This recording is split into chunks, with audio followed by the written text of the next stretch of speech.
The Pittsburgh Pirates are able to avoid a sweep. They beat the Cincinnati Reds 9-4 on Sunday. Game a little bit of a delay, a little bit of a rain delay. Um, if it didn't wait as long as it was with the way the rain came back, or if the game started later, probably looking at a second one with the way it was raining. But yeah, Pirates get a big win. They get back to 500. Um, Mitch Keller throws 6 innings. Gave up gave up 4 runs. I think only 3 were earned. This, kind of Mitch Keller kind of thing. It's not pretty, but he got 6. Um, Put the team in a position to win, but it was kind of the offense that took over there. They hit 4 home runs, 2 from Brian O'Hearn. Um, Tyler Callahan hit 1, and Esmerlyn Valdez hit 1. Um, Pirates start a 7-game road trip, starting out in Philly. It's their last road trip of the first half. They'll have a road trip. They'll play Philly and then the Nationals. They'll come home for the week, and then we head into the All-Star break. So things really getting season moving right along. But since we didn't do anything over the weekend, we can try a little something different. I'm not going to recap each individual game. I don't think there's overly a whole lot value to that, but we'll just hit some highlights and some points and stuff like that. I guess the biggest thing to talk about this weekend is Esmerlyn Valdez. Valdez goes 6 for 9 with a double, 3 home runs, home run in each game over the weekend. His OPS is over 1,000 now. Nice little bounce back. Had a rough game against the Mariners where he went 0 for 3 with 3 strikeouts. Bounces back, hits that home run he hit on Sunday. Might still be traveling. Looked like he cleared the Pirates bullpen there. It said 461 feet. Someone mentioned in the comments that it was at 81.2 mile an hour bat speed for it, which is insane. I guess it's not a surprise that he launched it the way he did. But yeah, it's been interesting for Valdez because I meant he had that one week where he got 4 at bats. Like Billy Cook has got as many at bats as he did, and that just didn't feel like that's right. You kind of want him playing more than that. You kind of need him in the lineup. Just the power. The power's there. The power. I mean, he has 5 home runs on the season already. He's only played in 15 games, and granted, the strikeout rate's really high. I mean, we're still dealing with under 50 plate appearances on the season, so those numbers are gonna fluctuate a little bit, but great adjustment. That's exactly the kind of stuff you want to see from a rookie hitter, kind of learning on the fly when he's also not getting a large amount of at bats. You have a rough game, you're able to put it off, put it behind you, look ahead, and he had a monster weekend. Came up big just about any time the Pirates needed him to. I guess the big thing with that too. I mean, of his 9 at bats, 6 of them were hits. So obviously he's not going to strike out too much. But he only struck out once over the weekend, which that's huge. That's going to be huge for him going forward. Keep the strikeouts under control. Put the ball in play, because we see what happens when the ball gets put in play. The next guy, Paul Skenes. I mean, the Paul Skenes discourse is kind of running rampant at this point, with certain people saying, just he sucks, or he's washed, or something's wrong. I mean, I don't know what to think about it at this point. Like it's truly just something. It doesn't make sense, because at face value, something looks off. Like the velocity's down a little bit, and I think they mentioned that you don't see like this is something that happens with all pitchers who throw that hard or something. It's the word jumble that Ben Charrington tried to say on Sunday, but I mean, he was pumping triple digits with Team USA at the World Baseball Classic, right? So I mean, maybe he's just a little tired. Maybe we can get into the All-Star break, and then he get some time off. Maybe he doesn't play in the All-Star game, get some rest, and kind of come back and maybe we see. So he 5 innings. He struck out 7, walked 2, 6 hits, 4 earned runs. All 4 came in that second inning. So like outside of that 1 inning, it's just that we're kind of seeing too many of those kind of innings at this point. He's not missing too many bats with the fastball. 4 whiffs on 23 swings. Didn't miss much with the sweeper. Since the start of May, and this is kind of like when things kind of started trending downhill, or however you want to put it. Since the start of May, he's 2-5 with a 3.20 ERA and a 2.97 xFIP, a 2.81 expected ERA. He's only walking 5.4% of batters with a strikeout rate over 31. Now, that is really good. That is good. And that's where that's where this whole mess kind of is he's putting up pretty good numbers. And it's just hard to tell whether or not people have their expectations like way too high. Are people really people really expect him like sub 2 ERA his entire career every year? And I just don't think that was possible. But then on the same hand, you look at him pitch, and the velocity's down. The command isn't much there, but then like the fastball velo's down, the command's not there, and you kind of feel like it's just going to get hit a lot. But the fastball hitters are hitting 191 against it, a 188 expected batting average, a 347 expected slugging, 266 xWOBA. And it's like a 40% hard hit rate. Like, so all of these numbers are better than what they were last year. So it just puzzles me. I don't know what to go with from here, how to really think about it, because it feels like a paradox. It's like you want to say one thing, but then there's like evidence to go against that. The velocity is down, and it feels like it's getting hit more, but then you look at the numbers, and it's not. The numbers don't really back that up. Now, some of these numbers, those numbers are from May on. I mean, if you want to narrow it down to even smaller sample size of June, you're probably looking at something different. But get through the All-Star break. Maybe don't have him go to the All-Star game. I mean, I don't think it's a guarantee that he's gonna make the roster anyways. There's a lot of good pitching going on in the National League right now. So we'll kind of just see where that goes from there. Other pitcher I wanted to talk about had a rough night again. Jared Jones. Jared Jones, 4 2/3, 4 hits, 4 runs, 3 earned.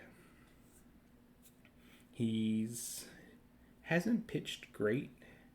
Like the ERA's over 5 since coming back. I know there's a lot of call about him throwing him in the bullpen, but I mean he's coming back off elbow surgery, and I think there's going to be some adjustment time that's needed. That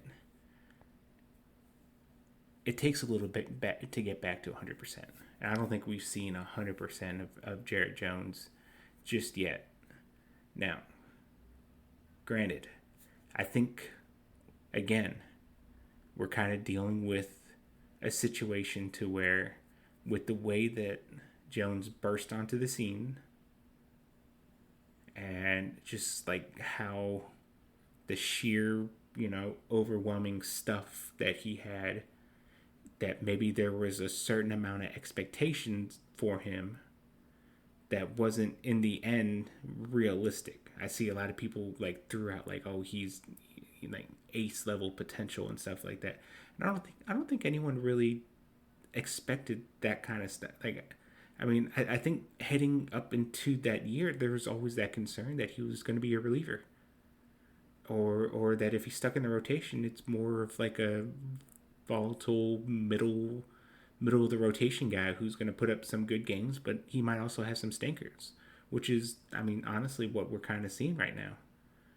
So I don't know. I think maybe not the Skenes thing. I think you expect more and you should see more and stuff like that. But maybe the expectations for Jones, especially a guy who's just coming back from elbow surgery, maybe we just need to adjust the expectations at this point. And I don't think we're gonna get hit back to the full potential of Jared Jones throwing him out of the bullpen. I think you're just kind of hurting your rotation by doing that. And if there's a need in the bullpen, which clearly there is, and then that needs to be done externally at this point. I mean, you're almost halfway through the season.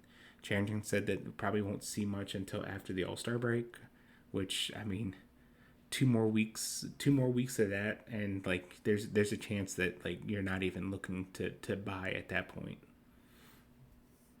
So, but I mean, and finally, like the last big thing is the bullpen. I know it feels like we talk about this every day, but it's the bullpen. The bullpen struggled again, and the bullpen just struggled. They blew two leads, or they, I guess the Friday game wasn't a lead technically, but Montgomery gives up the 2-run home run. Soto gives up the home run to Suarez, and it's just, I mean, those don't happen. You at least take 2 out of 3 instead of losing a series, instead of having to play Sunday to avoid getting swept.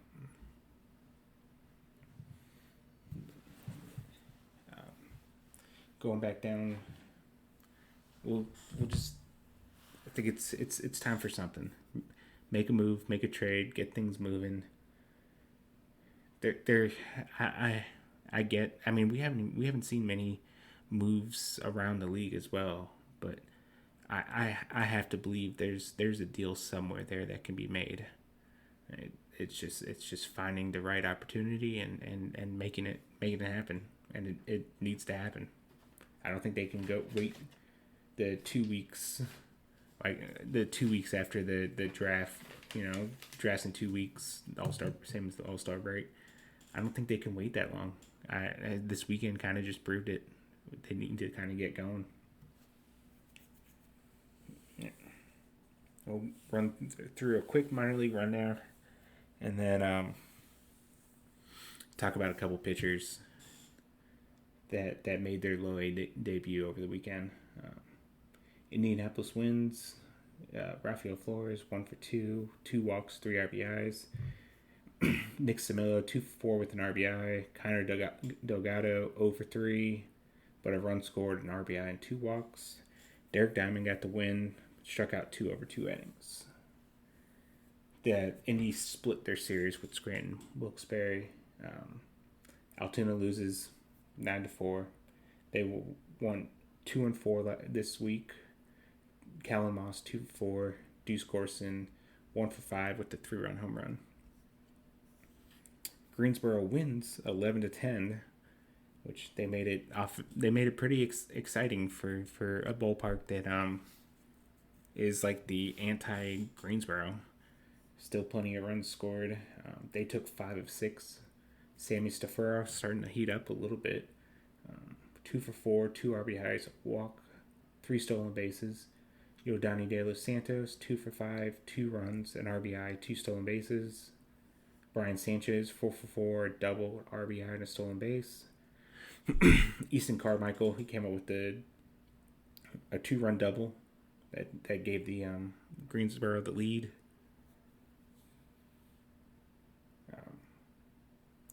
Bradenton loses. And they lost 5 of 6 last week to Palm Beach. Antonio Pimentel, he's another guy who's starting to heat up a little bit. He went 3 for 5 with a run scored. Richard Ramirez hit his 4th home run, went 2 for 4. And then Edglin Perez went 2 for 4. Last couple guys I wanted to talk about, and you guys are going to roll your eyes probably because Erwin Ramirez made his low A debut, and he pitched 4 innings, gave up 3 hits, 2 runs, 3 walks, 5 strikeouts. Fastball touched triple digits. Knew the fastball was, an upper 90s pitch. Doesn't miss as many bats maybe as you would hope with the velocity. Plays better down in the zone.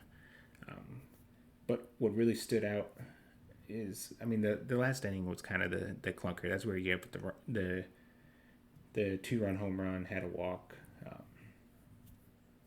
But he was able to bear down and kind of pitch out of it. Got an inning in a double play at the end of his 3rd inning with the bases loaded. But it was the slider and changeup that really impressed me. Got quite a bit of whiffs with it. Probably didn't. I think that's probably where a lot of the missing, where he's going to miss a lot of the bats. What is it? They got 4, the slider and the changeup combined for 4 whiffs on the 5 swings, so 80%.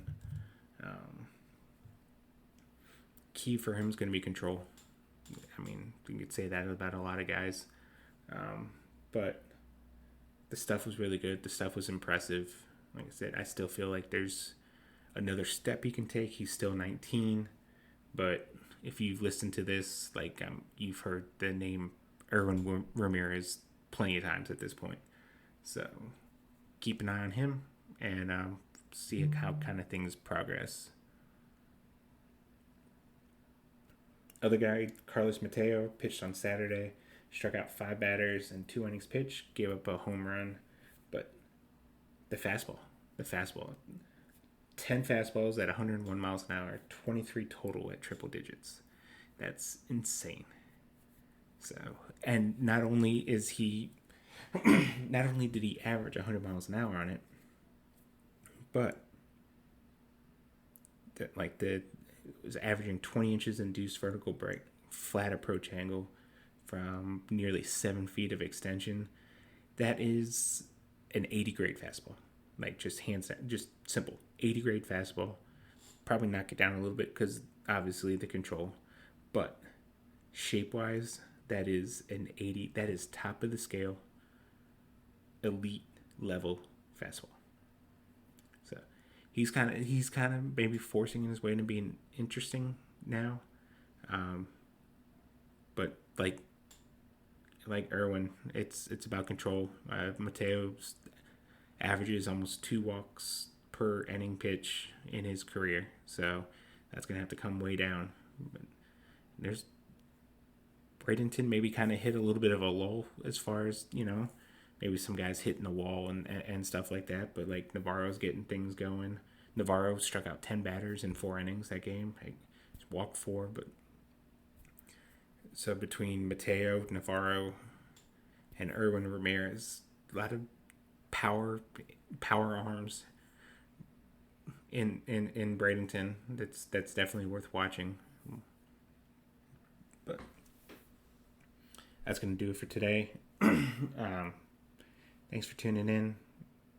As always, subscribe. Bucks on Deck Substack. Daily content on the Pittsburgh Pirates. We just had our midseason update come out. Check those out. I ranked the top 30 prospects in the Pirate system. Right now, you can get a 30% discount on a yearly subscription when you upgrade to being a paid member. It has to be for the year. If you pay for the year all up front, usually $50. You get it for $35 right now. It's $15 off. That amount for the amount of paid features that we do on the site. We're approaching close to 100 paid premium features a year. So, do the math on that. That comes out. That's a pretty good bargain, and a lot of this information you're not going to get from anyone else. Yeah, I mean, you have some guys that are able to read out like the box scores and the stats and stuff like that, but like we get into it and we tell you not only what they're doing but why they're doing it, the why that's going on. And I think that's the biggest difference between us and a lot of other places. So subscribe, Bucks on Deck, Substack. Check out the YouTube channel as well. Got a bunch of videos and stuff like that. Might do like a video breakdown, a little video package or something like that with some of the power arms that we're seeing down in Bradenton right now. So be on the lookout for that. Other than that, have a good day. Thanks for tuning in.